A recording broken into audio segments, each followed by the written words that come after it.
Konnichiwa, Budi des. Sebelum nonton video ini, subscribe dulu guys. Oke, halo semua. Welcome back to my YouTube channel. Ini Budi Kun. Oke. Oh gitu juga ya? Iya juga. Oke, hari ini kita kedatangan tamu yang sangat spesial, yaitu ini adalah teman gua, yaitu Victor. Nah, Namaste. Jadi dia punya YouTube channel juga. Apa nama YouTube channelnya? Prisaiman, bro. Prisaiman. Jadi tentang apa tuh Prisaiman itu? Agak nggak nyambung sama ini sebenarnya. Oh ya, nggak nyambung. Oke. Jadi kalau gue lebih ngebahas mengenai apologetika. Jadi mungkin agak asing ya. Apologetika itu sebenarnya adalah salah satu cabang di dalam Kristenan. Bagaimana kita itu bisa mempertahankan iman Kristen kita. Jadi kalau ada orang-orang yang nanya aneh-aneh atau pertanyaan-pertanyaan yang menyerang Kristenan, kita bisa mendefend itu sih. Basically itu.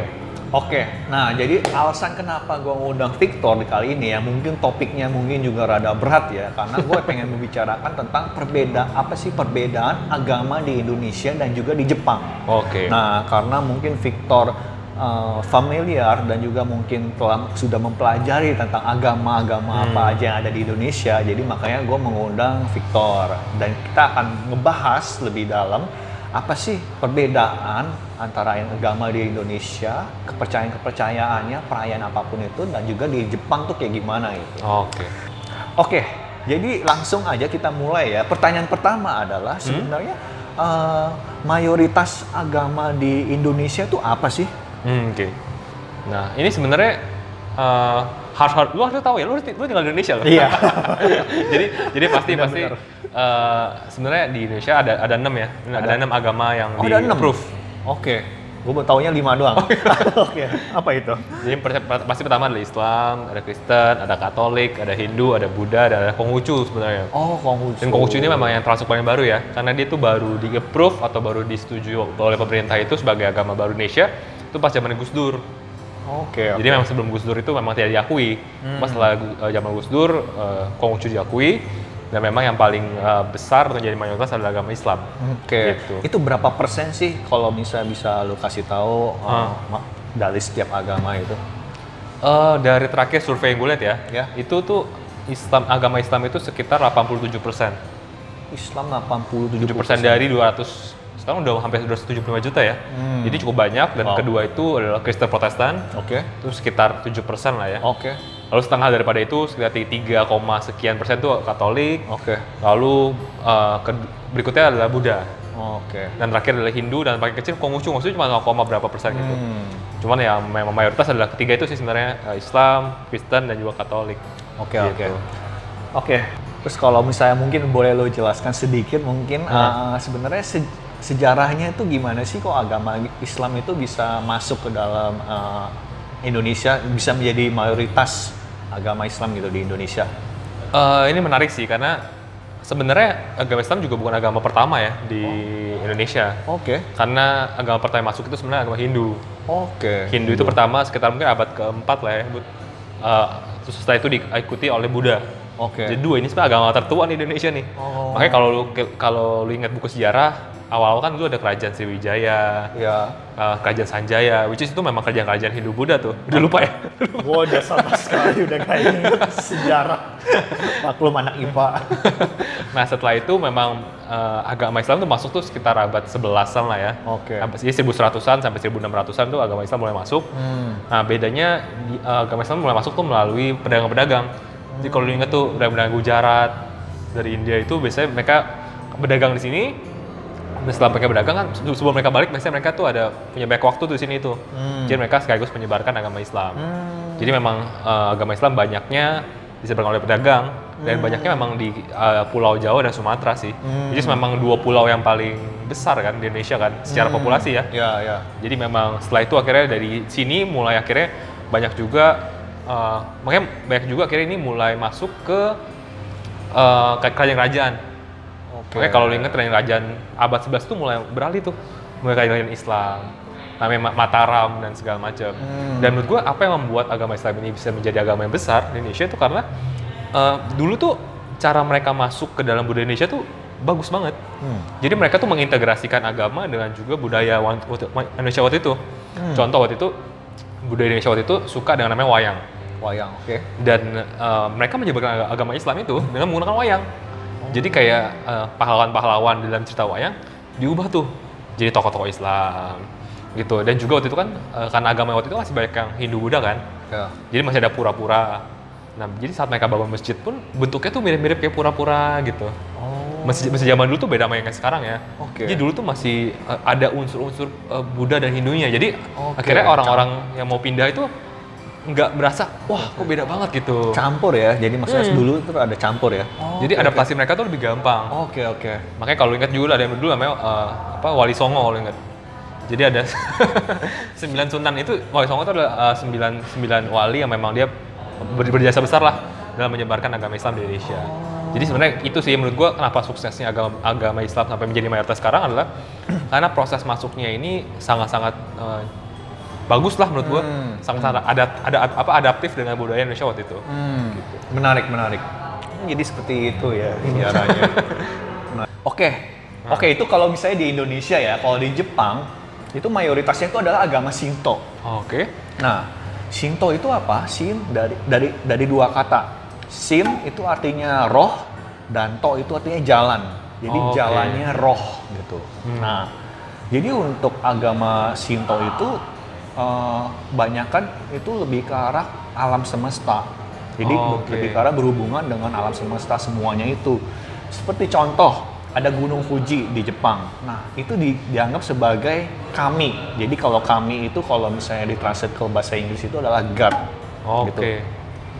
Jadi kalau misalnya istilahnya kayak Tuhan gitu ya. Nah, jadi kayak Gunung Fuji bisa dianggap sebagai kami atau onsen yang biasanya tempat pemandian air panas itu juga dianggap sebagai kami. Jadi semua alam semesta, baik pohon maupun bahkan juga manusia yang sudah meninggal itu mereka bisa kayak hidup kembali sebagai kami kalau melalui proses penyucian. Gitu. Jadi kalau misalnya kalau misalnya gua research lebih dalam lagi itu kayak terdapat 8 juta dewa di seluruh dunia. 8 juta dewa gitu. Jadi kalau misalnya bahasa Jepangnya itu Yaoyorozu. Yaoyorozu no Kamigami gitu. Yang artinya 8 juta. Nah, itu nggak persis 8 juta ya. Dalam arti itu meaningnya itu artinya banyak sekali gitu. Maksudnya itu artinya banyak sekali gitu. Nah, jadi Shinto itu lebih sebenarnya kalau misalnya orang Jepang itu sebenarnya nggak terlalu religious. Jadi kalau misalnya tadi gue mention itu menurut statistik 46-48%, cuma 3% doang yang klaim bahwa mereka itu menganut agama Shinto. Sisanya cuman ya sekedar mungkin KTP kali ya gitu. Jadi seperti itu Shinto. Oke. Nah, menarik sih karena menurut gue, karena gue jujur gue belum pernah belajar sih agama Shinto karena menurut gue agak unik karena Shinto ini mostly hanya di Jepang ya, kayak di negara lain nggak terlalu. Hanya di Jepang sebenarnya, hanya di Jepang ya. Cuma dari apa yang lo sampaikan tuh menurut gue punya value-value yang kurang lebih sama seperti agama Hindu sebenarnya, Hindu dan Buddha, karena mereka memiliki paham tuh panteisme. Jadi panteisme itu adalah bahwa semuanya itu Tuhan. Gitu. Jadi di agama Hindu pun seperti itu sih. Jadi mereka percaya sebenarnya entitas tertinggi itu namanya Brahman. Cuma Brahman ini nggak ada bentuknya segala macam, tapi direpresentasikan dengan dewa-dewi. Dewa-dewinya apa? Banyak tuh, bisa bilang tadi kuil bisa, gunung bisa, bahkan kita pun juga representasi pada dewa-dewi. Jadi menurut gua menarik sih, dan memang panteisme ini memang berkembangnya tumbuh suburnya tuh di Eastern lah, di daerah timur. Makanya kita tahu Hindu Buddha kan di Cina, Jepang, India memang berkembang. Jadi memang di situ sih sebenarnya mungkin punya pahamnya seperti itu semua, serupa gitu. Oke, aku baru tahu ternyata Hindu Buddha juga kepercayaannya seperti itu ya. Oke, menarik. Nah, seperti tadi lu mention tentang dewa-dewi ya. Jadi sebenarnya ada dewa, kalau di agama Shinto itu ada dewa yang terkuatnya lah istilahnya itu. Oke, namanya itu Amaterasu. Wah, ini jurusnya Sasuke ini. Jurusnya Sasuke. Nah, Amaterasu. Api yang tidak bisa padam gitu. Iya, nah makanya jurusnya Sasuke itu dianggap sebagai kami itu, sebagai dewa gitu ya. Jadi Amaterasu itu adalah dewanya yang paling tertinggi itu dalam menurut agama kepercayaannya Shinto gitu kan. Nah, dan juga Amaterasu itu lahir dari mata kirinya Izanagi. Waduh, itu bener Naruto lagi. Izanagi, 光を失うことと引き換えに幻と現実をつなげることができるウチハの金術。 Bener kan kalau Iya, misalnya bener, dari Sasuke itu dari mata kiri diambil dari dan ada nama jurusnya Izanagi juga gitu. Iya. Nah, ternyata kita film Naruto ambilnya dari dewa-dewa Shinto itu ya. Jadi buat kalian pecinta Naruto, kalian harus tahu. Nah, dan juga ada juga namanya Dewa Inari. Inari kayak makanan ya? Bener ya, Inari kayak makanan ya. Iya. Jadi Dewa Inari ini bener. Dewa gitu? Inari ini adalah dewa yang memberi makan manusia. Oh, oke. Wow, menarik. Ya, jadi kayak ada dewa padi, dewa perdagangan. Jadi itulah yang namanya Inari. Oke. Gitu. Jadi kalau misalnya Inari itu kalau misalnya kalian pernah pergi ke Jepang, ada namanya Fushimi Inari di Kyoto. Itu kayak semacam kuil banyak tempat pintu-pintu merah gitu. Nah, disitulah dimana sebenarnya banyak adanya dewa di sono gitu. Oke. Jadi makanya kalau misalnya di Jepang itu ada kayak sekitar berapa ya 75.000 buah inari di Jepang. Jadi makanya terutama juga banyak kan di Kyoto. Jadi makanya di situ banyak kayak kalau misalnya kalau kalian ke sono itu kayak ada kayak semacam bentuk kayak patung gitu kayak wanita muda atau rubah. Nah, itulah sebenarnya kayak menggambarkan ciri khas Dewa Inari. Gitu. Oke. Yang memberikan makan kepada manusia. Kalau di Indonesia tuh Dewi Sri lah ya. Dewi Sri. Dewi Padi gitu kan. versi lokal. Nah, seperti yang gue bilang tadi itu sebenarnya agak Buddha dan juga Shinto tuh rada mirip di Jepang. Yang membedakan itu adalah bentuk tempat ibadahnya. Oke. Jadi kalau misalnya Buddha itu kalau misalnya lu tulis di Google Map itu temple. Nah, itu kalau misalnya tulisan temple itu artinya itu berarti kuil Buddha gitu. Oke. Nah, dan biasa berakhir kata ji atau kata dera gitu. Nah, seperti kuil Kiyomizu dera. Jadi kalau misalnya nama kuilnya Buddha itu akhirannya dera gitu. Oke. Nah, biasanya itu ada gerbang. Gerbangnya itu berbentuk bangunan beratap gitu. Dan ada lonceng besar.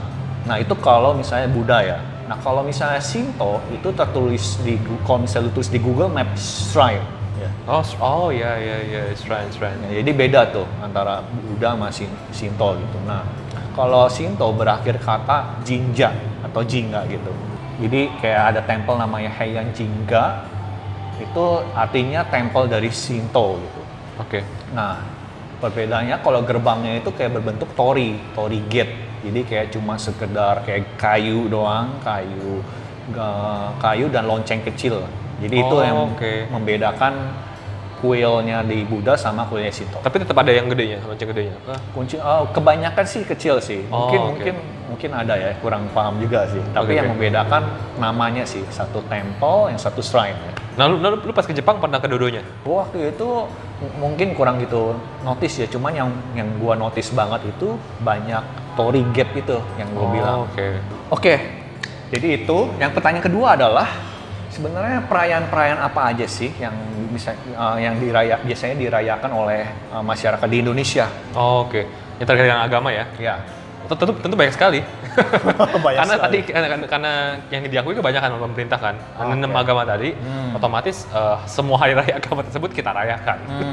Makanya mungkin saat video ini nanti launching, mungkin kita baru seminggu 2 minggu setelah Idul Adha ya. Oh iya. Itu juga satu perayaan di dalam agama Islam ya, di mana mempersembahkan kurban. Gitu. Dan banyak banget sih. Kayaknya di Islam ada Idul Adha, Idul Fitri, terus ada juga berpuasa. Terus kalau di Kristen tentu Paskah dan Natal. Di Buddha kita ada Waisak. Di Hindu itu ada Nyepi. Jadi memang banyak sekali sih. Dan memang kita menurut gua toleransi di negara kita memang cukup baik sih. Karena kita merayakan semuanya dengan hari libur. Jadi satu sisi memberikan kita juga masa libur yang banyak ya sebenarnya, holiday yang banyak karena kita merayakan semua agama. Jadi cukup banyak sih hari perayaan agama kalau di Indonesia ya. Nah, kalau di Jepang sendiri sebenarnya yang diakui itu berapa sih, Bud? Tadi kan udah bahwa Buddha dan Shinto itu kan yang paling banyak. Tapi apakah hanya itu agama yang diakui dan dirayakan atau sebenarnya ada lagi di luar pada itu? Jadi karena mayoritasnya agama Shinto ya, jadi kebanyakan sih yang dirayakan itu menganut percayaannya Shinto. Nah, jadi biasanya tuh di tahun baru, biasa tanggal 1, tanggal 2, tanggal 3, biasanya tuh orang penduduk Jepang berkumpul ke kuil tengah malam. Jadi untuk berkumpul membunyikan lonceng besar. Dan lonceng itu dibunyikan sebanyak 108 kali. Harus exact segitu ya? Iya, exact 108 kali. Nah itu sebagai tanda penghapusan dosa pada tahun yang terakhir sebelumnya. Oh, gitu. Jadi selama 3 hari itu makanya orang banyak ngantri, baik penganut agama apapun sebenarnya. Jadi nggak cuma Shinto, karena emang sebenarnya Shinto itu lebih ke arah tradisional budaya Jepang, bukan lebih ke arah agama sebenarnya. Jadi makanya tradisi. Jadi makanya semua orang penduduk Jepang itu datang ke kuil di awal tahun baru untuk merayakan datangnya tahun baru dan menghapus dosa yang sebelumnya. Seperti itu. Selain itu juga, selain pada saat tahun baru juga, sebanyak kira-kira 70% dari populasi orang Jepang itu pergi ke kuil Jinja pada saat mereka kelahiran anak. Jadi saat mereka melahirkan anak yang baru lahir gitu, jadi mereka tuh langsung dibawa ke kuil. Istilahnya mungkin semacam pemberkatan ya. Nah, dan juga ketika umur 3 tahun, umur 5 tahun dan 7 tahun itu juga sama, mereka perlu dibawa ke kuil. Sebagai tanda rasa terima kasih sudah diberikan berkat karunia seorang anak. Seperti itu. Lanjut lagi dengan kalau misalnya di Jepang itu pemakaman itu biasanya selalu diikuti dengan ajaran agama Buddha.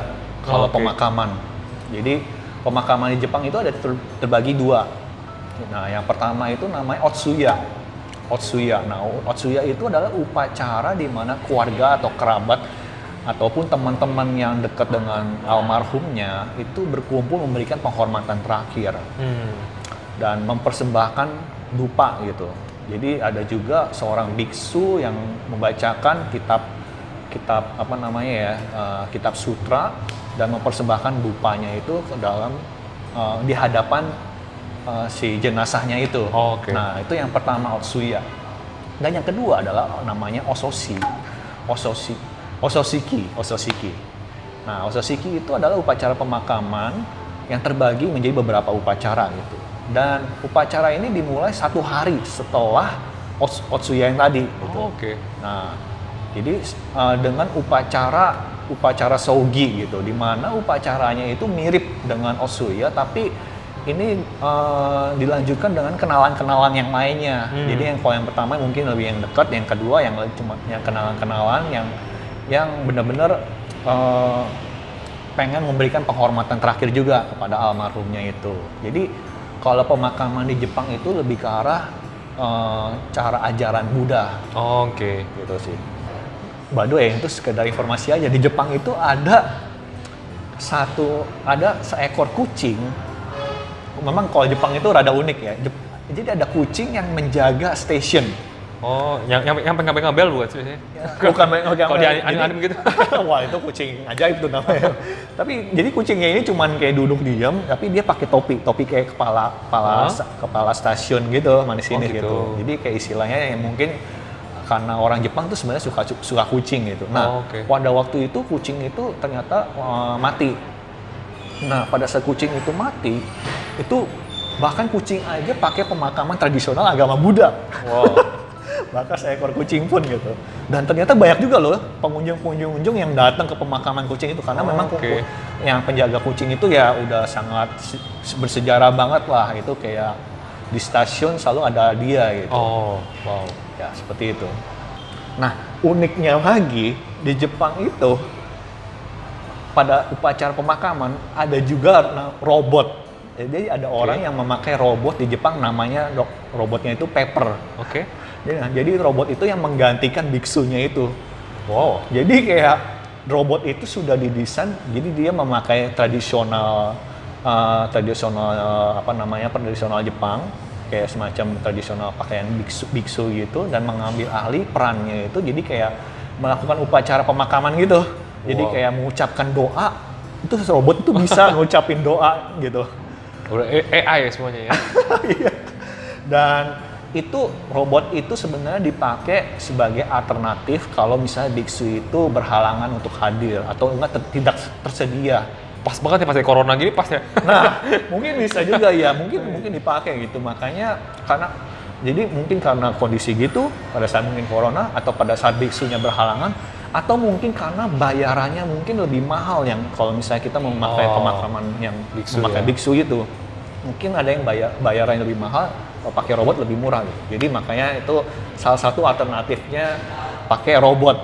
Itulah salah satu keunikan di Jepang. Wow, menarik ya. Ya. Nah kalau misalnya di Indonesia biasa kalau ada upacara pemakaman gitu gimana ya?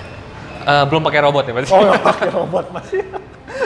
Dan cukup beragam sih pastinya. Maksudnya apa kan kayak gue bilang tadi kan bahwa agama yang diakui banyak dan pasti mengikuti ajaran agama masing-masing sih.